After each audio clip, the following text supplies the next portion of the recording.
Welcome back to my channel, everyone. Today I want to talk about camcorders. This is a topic that's really important to me because I am a camcorder enthusiast.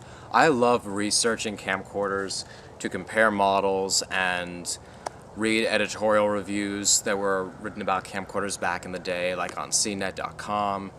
And even if I'm not interested in buying a camcorder at the moment, I love perusing listings for used camcorders on mostly eBay. You know, eBay is the go-to site for auction listings with old items and vintage items. And I just like looking at camcorder listings for all kinds of models. And camcorders have become so obsolete in this day and age because everybody films with a smartphone. Everybody takes pictures with a smartphone. I mean, digital cameras are more common nowadays than camcorders, but both have been replaced to a large extent by the smartphone.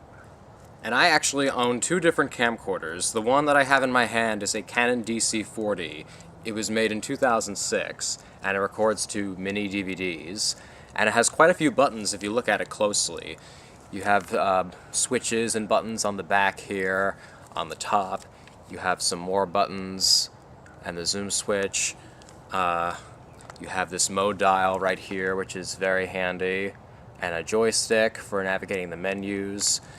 And on the inside you find even more buttons, and it's not even a complicated model to begin with. Canon just happened to put a lot of buttons on it to make the functionality better. The other camcorder that I own is the one I'm filming with right now, a JVC Averio GZ-MS120, and that just records to good old SD cards. Both of these camcorders only record in standard definition, not high definition, which is perfectly fine with me because I don't need high definition. I think as long as the camcorder still records nice looking video, then I'm happy with it. But I think recording with a camcorder as opposed to a smartphone is such a different experience that it really makes your choice between the two worth it. And for one thing, camcorders have optical zoom, which you never get on a smartphone. And you can see on this model, it just has the basic 10x optical zoom that was very common for most camcorders back in the day. The one I'm filming with, I believe, has a 35x optical zoom, which is much longer.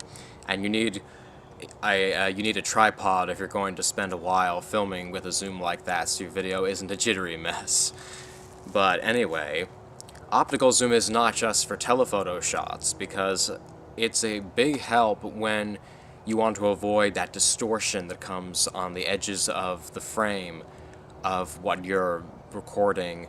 So for example, if you were to take a video with people in it and there were some people that were around the edges of the frame of your shot, the people at the edges of the frame could look a little bit distorted if you're filming with a wide angle, and that can't be avoided when you're filming with a smartphone.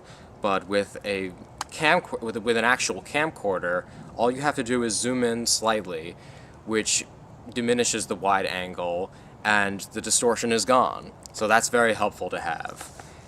And I think there's something really satisfying about holding an actual camcorder inside your hand and manipulating the controls, you know, working the zoom switch and the buttons and going through the menus.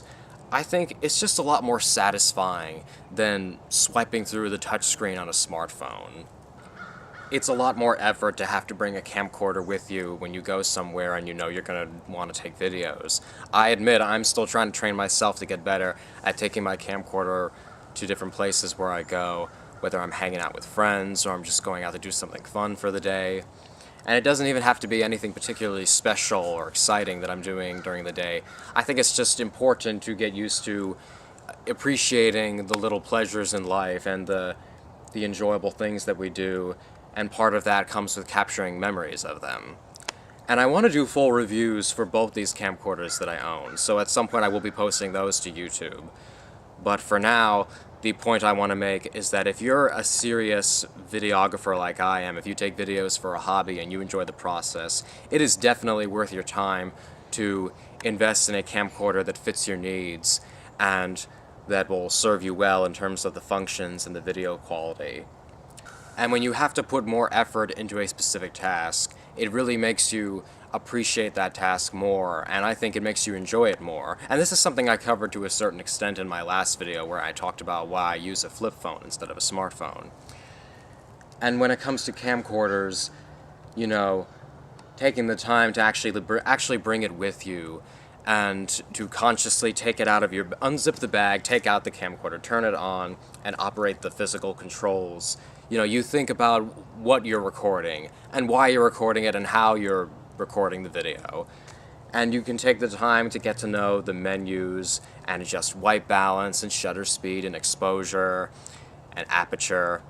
Not all camcorders can adjust shutter speed and aperture. This camcorder does have that function, which I appreciate. And yes, you can adjust those settings on a smartphone when you're taking videos, but there's something different and satisfying about holding an actual camcorder in your hand, and I would never replace that with filming with a smartphone. If you prefer to shoot high-definition video, there are plenty of good high-definition camcorders that have been made over the years. In fact, I still have a Canon Vixia HF20, which is a very good high-definition camcorder that was made back in 2009. And the reason I don't use it anymore is because I dropped it and the LCD screen cracked. So now it just shows this dazzling array of colors whenever I turn it on. But the unit is fully functioning otherwise, which is really sad because it's a great camcorder. And I'm currently trying to sell it on eBay because I know there are a lot of people that are pretty handy with taking apart LCD screens and replacing them with new ones. I personally know nothing about that, so I wouldn't even try. I think camcorders make pretty good conversation starters. I'll take one out and place it on the table and people will comment on it because I'm one of the few that still pull out a camcorder and still take the time to actually drag a camcorder along when I go on outings. I remember one incident where I took out my camcorder and a guy said to me, "Bro, are you living in the 90s?" And I said, "No, I'm living in the late 2000s." Because that's when these things were made. It's not like I'm using a VHS camcorder. That would have been the 90s. So if you take the time to find a camcorder that works for you and that you'll enjoy, they are definitely worth your trouble. So let me know in the comments below what kind of camcorders you've used before or what kind you might be considering, and as always, I'm very curious to hear your thoughts. And thanks for watching my video, and I'll see you on the next one.